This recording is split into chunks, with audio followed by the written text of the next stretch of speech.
اگر آپ اسلامی تاریخ میں جھانک کر دیکھو، بڑے بڑے فلاسفر، بڑے بڑے سائنٹسٹ، بڑے بڑے ڈاکٹرز، انجینئر ہماری تاریخ میں گزرے ہیں۔ دنیاوی علم بھی حاصل کیا، انہوں نے دینی علم بھی حاصل کیا۔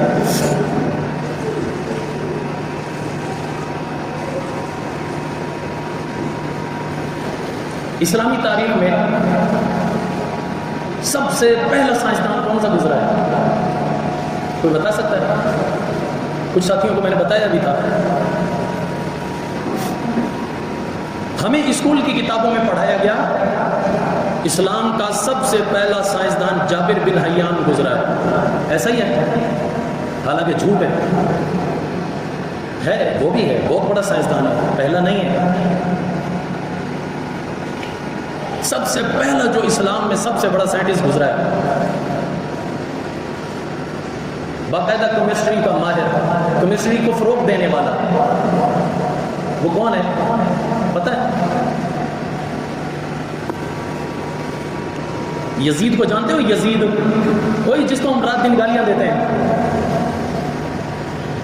اس کے 4 بیٹے تھے، بڑا بڑا بیٹا معاویہ تھا، یزید کے بعد تخت نشین ہوا، لیکن تخت کو لات مار کر اپنی زندگی گوشہ نشینی میں اختیار کی، اللہ اللہ کرتا کرتا بیچارہ فوت ہو گیا۔ دوسرا بیٹا تھا عبداللہ، وہ عیسائیوں کے خلاف جہاد کرتے ہوئے لڑتے ہوئے شہید ہوا۔ تیسرا بیٹا تھا خالد، یزید کی بات کر رہا ہوں، یہ بہت بڑی علمی شخصیت گزری ہے۔ اور چوتھا بیٹا تھا عمر، وہ بچپن ہی میں فوت ہو گیا۔ جو خالد ہے، خالد یزید کا بیٹا خالد،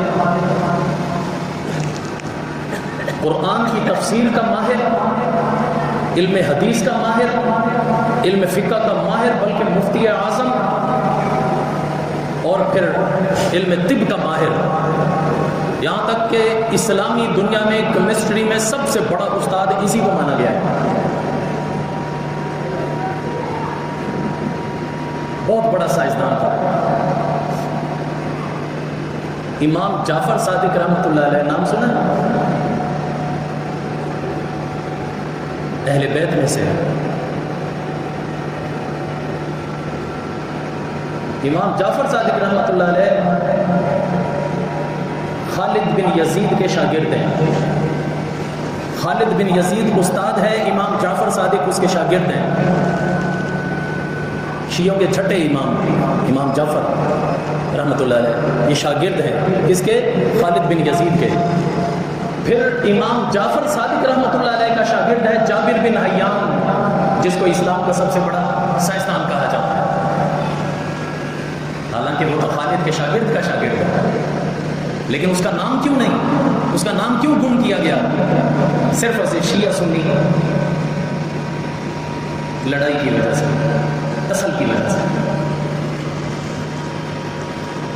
خالد بن یزید کا نام گم کیا گیا، تاکہ پتہ نہ چلے کہ اس نے بھی کوئی کارنامہ انجام دیا۔ سب سے پہلا شخص جس نے گن پاؤڈر ایجاد کیا حضرت امیر معاویہ ہے۔ پھر اس چیز میں اور زیادہ جس نے ترقی حاصل کی وہ امیر معاویہ کا پوتا ہے خالد بن یزید۔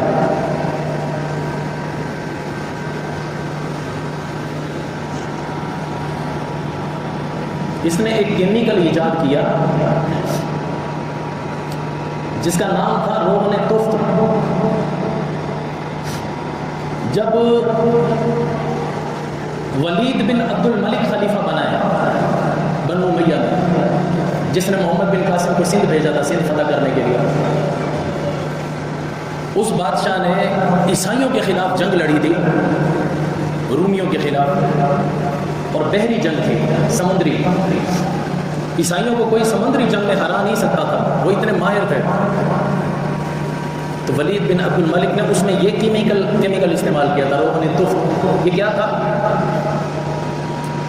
مائع تھا، ایسے پمپ کے ذریعے پچکاری میں بھر لیتے تھے اور ایسے جب پچکاری مارتے تھے دور تک، پھر سمندری لڑائی، سمندر میں ویسے ہوائیں چل رہی ہوتی ہیں، تیز ہوائیں چل رہی ہوتی ہیں، تو اس کیمیکل کی خاصیت یہ تھی جیسے اس کو ہوا لگتی تھی وہ جل اٹھتا تھا۔ تو پچکاریوں میں بھر کے جب رومی فوج کی طرف پھینکا گیا نا تو ادھر سے سمندر کی ہوا چل رہی تھی، وہ جو دھار جو جا رہی تھی وہ ہوا میں یوں جھولتی ہوئی جا رہی تھی۔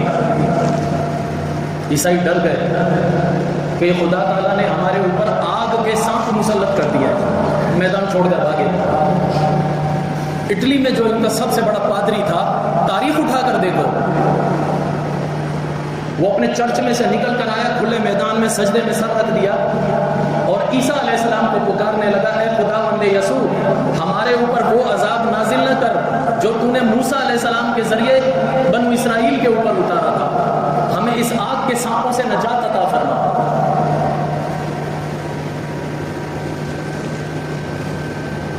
کیمیکل اس کی ایجاد ہے۔ ایک اور پہلے زمانے میں جب رات کے وقت جنگ لگتی تھی تو مشل اٹھایا کرتے تھے۔ مشل کیا ہوتی تھی؟ لکڑی کے اوپر آگے کپڑا لپیٹا ہوا ہوتا تھا، لیکن اس کپڑے کو جانوروں کی چربی میں تر کر دیا جاتا تھا، پھر لپیٹ دیتے تھے، پھر اس میں آگ لگاتے تھے، وہ موم بتی کی طرح جلتی رہتی تھی۔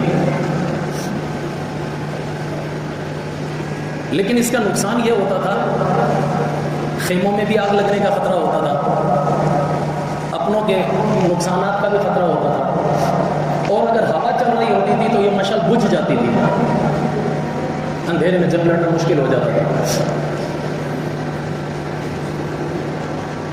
یہ یزید کا بیٹا خالد بن یزید، یہ وہ سائنسدان ہے جس نے اس زمانے میں سب سے پہلے کیمیکل ایجاد کیا۔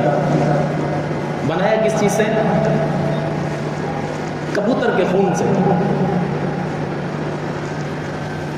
آج بھی آپ نے نیٹ پر دیکھا ہوگا، عرب ممالک میں بہت بڑے بڑے مینارے بنائے جاتے ہیں، مٹکے رکھ رکھ کر ان میں کبوتر پالتے ہیں۔ یہ اصل میں اسی کی ایجاد تھی، اس نے اس طرح بہت سارے کبوتر اکٹھے کرتا تھا، پھر ان کبوتروں کو حاصل کر کے ان کا خون جمع کر کے اس خون میں سے کیمیکل بناتا تھا۔ اس کیمیکل کی خاصیت یہ ہوتی تھی، وہ دن میں تو کچھ بھی نہیں ہوتا تھا، لیکن جیسے اندھیرا ہوتا جاتا وہ چاند کی طرح چمکنے لگ جاتا تھا۔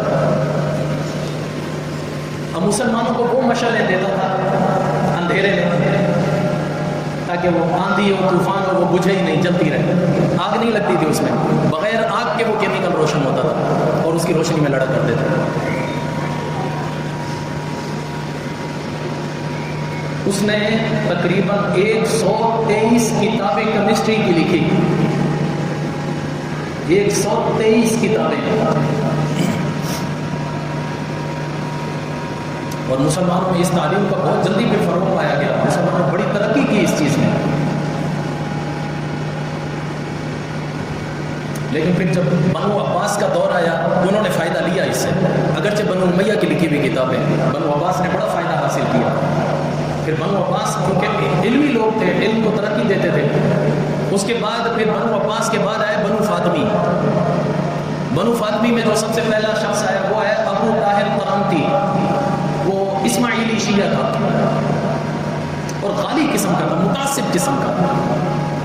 اس نے اہل سنت کی جتنے بھی کتابیں تھیں، خصوصاً خالد بن یزید کی لکھی ہوئی، یہ ساری کی ساری اس نے جلوا دی، صرف ٹسل میں، شیعہ سنی کے ٹسل میں۔ یہ نہیں سوچا کہ یہ آگے مستقبل میں ہمیں فائدہ کتنا دیں گی، دنیا میں ہمیں کتنی ترقی دیں گی، یہ نہیں سوچا، بٹ ٹسل میں آ کر جلا ڈالا۔ میں عرض یہ کر رہا تھا کہ مسلمانوں کو منع نہیں ہے دنیاوی علم حاصل کرنا، دنیاوی ترقی حاصل کرنا کوئی منع نہیں، مسلمانوں نے بڑا عروج کمایا ہے۔